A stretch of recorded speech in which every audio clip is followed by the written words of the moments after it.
দেখ না আজকে দিনটা অনেক সুন্দর। আসলে তো দিনটা অনেক সুন্দর, আকাশটা অনেক ঝালমুড়ি। তাই তো দেখছি। এই দিন তোকে একটা গান শোনায়। আচ্ছা শোনা। পড়ে না চোখের পলক তোমার রূপের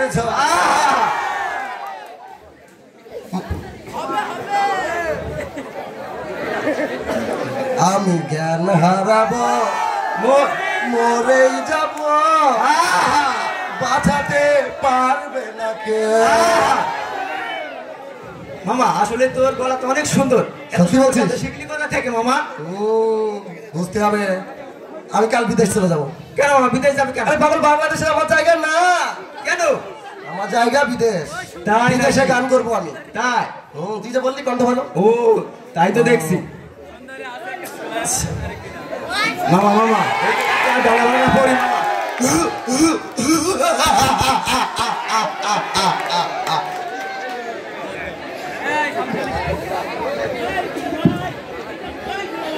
ও সুন্দরী আছো নাকি ফিরি?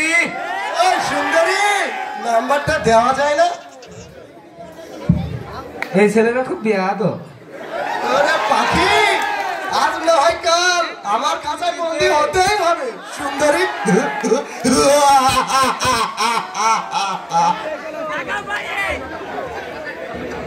কেন? তাই তো দেখছি। কি বলছিস মামা? পাখিগুলাকে ডেকে না আমার বুকের ভিতর আমার জীবনটা হাবিয়া দজুক হয়ে গেছে বুঝছো? মামা আসছে না কেন আজকে? মামা মামা মনে আসতেছে। ওই যে ডানা কাটা পড়ি মামা। পাইছি রে সুন্দরী। আছো নাকি ফিরি? আজকে কোথায় যাবে সুন্দরী? আজকে আমি তোমাকে ভালোবাসবো, আদর দিব, তারপরে বউ বানাই হয়ে আমার এই ঘরে নিয়ে চলে যাব। রাস্তা ছাড়া স্কুল যাবো। আরে যাবে যাবে, একটু দাঁড়াও না। কথা বললে কি হয়? একটু কথা। কে আজে বাজে কথা বলছেন? সুন্দরী, এক গালে চড় মারলে নাকি বউ মরে যায়। আমি না এক গালে চড় পছন্দ করি না। সুন্দরী, তুমি আমার এই গালে একটা চড় মারো না। শোনা, মারো না। কি সুন্দর। এখন চলো, তোমাকে আমার বউ বান্ধব। চলো। কিছু হয়েছে মা? কি সমস্যা তোমাদের? দেখেন না চাচা, আমরা স্কুল যাচ্ছি, এই দুইটা পকেটে ছেলে আমাদের ডিস্টার্ব করছে। এই ছেলে তোমাদের কি সমস্যা? ডিস্টার্ব করছো কেন? আমি কিন্তু মুরব্বি টুরবি মানি না। আমি কিন্তু চড় থাপ্পড় মেরে দিতে পারি বুঝছো?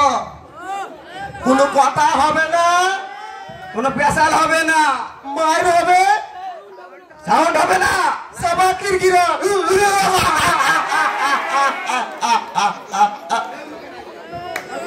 এই ছেলে কি সাহস তুমি আমার গায়ে হাত দাও? বেশি পেশাল মানুষ না। আচ্ছা না, মেম্বার চেয়ারম্যানের কাছে বিচার দেবো তোমার। আরে মেম্বার আমি বানাইছি, আমি বানাইছি মেম্বার। ভোট দিছি, আমরা বানাইছি মেম্বার। মেম্বার আবার কি করবে? কি করবে? মেম্বার আমরা বানাইছি। জানা দেখে নেবো তোদের। যা এই ওদের দেখে নেবো। চল। বেশি আমরা মেম্বার বানাইছি, বেশি ভাব নেই।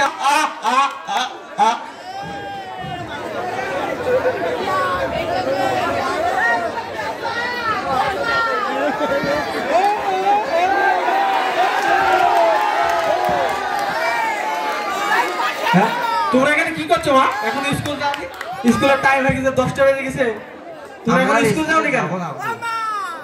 আমরা স্কুলে যাব না আব্বু। কেন, কি সমস্যা নেই কোনো? স্কুলে যাওয়ার পথে দুইটা ছেলে আমাদের ডিস্টার্ব করে। কি এত বড় সাহস আমার মেয়েদের ডিস্টার্ব করে?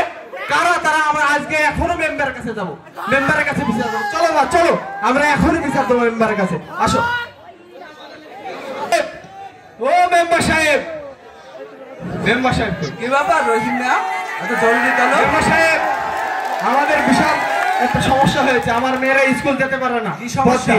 ওরা বোকানি ছেলে আমার মেয়েদের ডিস্টার্ব করে। এত বড় দুঃসাহস কার? আমার এলাকায় ইফটিজিং করে? হ্যাঁ মেম্বার সাহেব, আপনি প্রতিবাদ করুন, বিচার চাই আমি। কি জন্য এটা হচ্ছে? আপনি শান্ত হন। না না, আমি শান্ত হতে পারছি না। আপনি শান্ত হন, এর সুষ্ঠু বিচার আপনি পাবেন। হ্যাঁ মেম্বার সাহেব, আপনি দেখেন দেখেন। এই বল্টু, এই দেখ তো কারা ইফটিজিং করে, তাদের ধরে নিয়ে আয়। জি মেম্বার সাহেব, আমি এখনই যাচ্ছি। যা।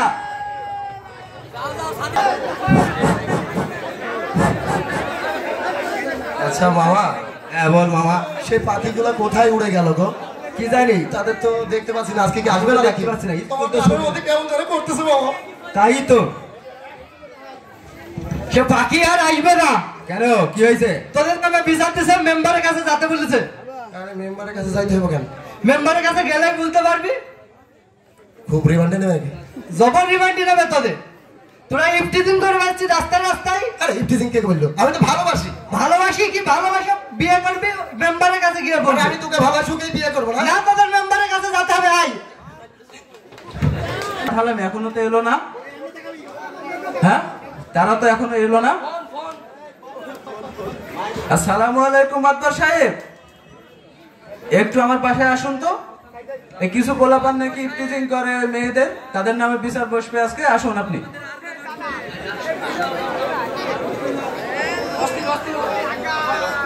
আমার এলাকায় ইফটিজিং এর সুষ্ঠু বিচার না করে আমি থামছি না। হ্যাঁ, আমার এলাকায় ইফটিজিং। কি অবস্থা মেম্বার সাহেব? এত ইমার্জেন্সি দরকার কি? ইমার্জেন্সি দরকার, আপনি এখনো ঘটনা জানেন না? কি ঘটনা? ওই রাস্তায়, স্কুলের রাস্তায় নাকি মেয়েদেরকে ইফটিজিং করে। আমার এলাকায় ইফটিজিং, আপনার এলাকায়? আমার এলাকায়। কই কই কই তারা কই? তাদেরকে ডাকতে পাঠিয়েছি, বল্টু আসছে। কই তারা কই? হ্যাঁ, কড়াভাবে বিচার করতে হবে। দেখো এলাকায় যারা ইফটিজিং না হয়। এই যে মেম্বার সাহেব, তাদের ধরে নিয়েছি। আসসালামু আলাইকুম মেম্বার সাহেব, মাতবার সাহেব, আমাদের কেন চেকেছেন? ওয়ালাইকুম আসসালাম। হ্যাঁ, তোমরা জানো না তোমাদের কি অপরাধ? আরে মেম্বার সাহেব এমন কেন করেন? আমরা তো ভালোবাসি। ভালোবাসি, ভালোবাসা। এই বিয়াদব, মেম্বার সাহেবের মুখের উপর কথা বলো। এই এগিয়ে দাঁড়াও, এগিয়ে দাঁড়াও। খুব মিজাজ গরম আছে মনে হয়।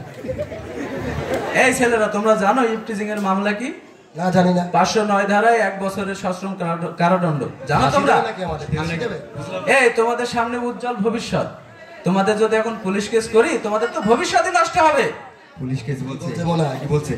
এই তোমাদের ঘরে কি মা বোন নেই? হ্যাঁ, যেই মেয়েটাকে তোমরা ডিস্টার্ব করছো সে তো কোনো ভাইয়ের বোন। হ্যাঁ, তোমার যদি বোন আজ রাস্তায় এবার কেউ ডিস্টার্ব করতো, তুমি কি করতে? উত্তর দাও। আসলে মেম্বার সাহেব আমি বুঝতে পারিনি আমরা আপনাদের এত মিজাজ গরম হয়ে যাবে, বুঝছেন? আসলে আমাদের ভুল হয়েছে। আসলে বুঝতে পারিনি যে টিচিং করা খুব খারাপ, বুঝছেন তো। এই তোমরা ওদের কাছে এখনো ক্ষমা চাও, ছোট বোন হিসাবে ক্ষমা চাও, ক্ষমা চাও। এখন আমার বোন বলতে হবে, কষ্ট লাগছে। আচ্ছা আচ্ছা বোন, আমরা অনেক বড় ভুল করেছি, এই ক্ষমার অযোগ্য। আজ তোমরা আমাকে ক্ষমা করে দাও। আমাদের ক্ষমা করে দাও। আচ্ছা ঠিক আছে, আচ্ছা ঠিক আছে, ক্ষমা করে দাও। মেম্বার সাহেব আমার ক্ষমা করে দিয়েছে, ফাঁসি তো আর হবে না। কিসের ক্ষমা? ঈদের কোনো ক্ষমা নেই, ঈদের শাস্তি দরকার মেম্বার সাহেব। যা কান ধরে দাঁড়াও কেন? এই আবার কেমন কাজ হয়ে গেল? এই, দাঁড়াও। ঠিক আছে ঠিক আছে ঠিক আছে। কান ধরে দাঁড়াও। তারপর দিছে বাবা। এই কান্ধর, উঠ বস কর। শালাকে বললাম ইফটিজিং করিস নি, তাও শালা ফেললো না। এই থাম, অনেক হয়েছে। যাই হোক, তোরা নিজেদের ভুল বুঝতে পেরেছিস। এখানে সকলের সামনে তোরা ক্ষমাও চেয়েছিস, আমাদের সকলেরই উচিত তোদেরকে ক্ষমা করে দেওয়া। কি বলেন আপনারা? আসলে এরকম ঘটনা আমাদের সমাজে প্রতিনিয়তই ঘটছে। আমাদের সকলকেই সচেতন থাকার দরকার। কেউ না কেউ আমাদের বোন, হয়তোবা মা, খালা, তো সকলকেই সচেতন থাকতে হবে, সঠিকভাবে চলাফেরা করতে হবে। আসলে স্কুলে জানে কোনো মেয়েরা ইফটিজিং না করে, কোনো মেয়েদেরকে ইফটিজিং না করে, এই বিষয়টাও আমাদের খেয়াল রাখতে হবে। কি বলেন? আমাদের দেখে যেন আমাদের ভবিষ্যৎ প্রজন্ম এই শিক্ষা গ্রহণ করতে পারে। কি বলেন আপনারা?